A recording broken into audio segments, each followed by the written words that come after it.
Hay fever is an allergy to various kinds of pollen.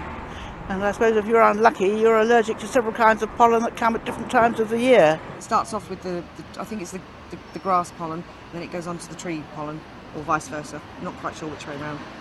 Most people think that grass pollen is the only cause of hay fever, which isn't actually the case. Tree pollens in early spring can be very problematic, as can mold spores, which occur in spring and autumn. If we go to the seaside, symptoms are a lot less, but in town, they're quite bad. It's actually sometimes worse than living out in the countryside, even though oilseed rape's supposed to be really bad for hay fever, but I get it worse when I'm in town. I think that's all the pollution from the diesel vans and lorries and buses that drive around. Hay fever seems to have got much worse in the cities because of the increased use of diesel.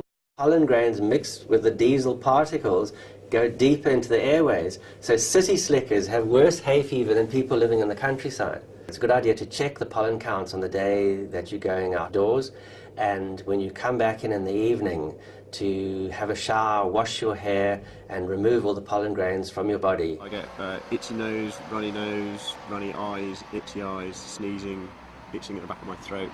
The best thing to do is to try and remain indoors in the late morning and early evening. That's when the pollen levels seem to peak.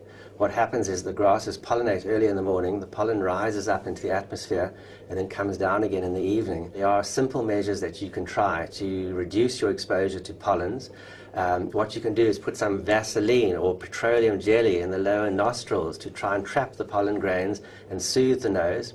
Some people wear nasal little filters which they put onto the nose to control their exposure to hay fever. Wraparound sunglasses are useful.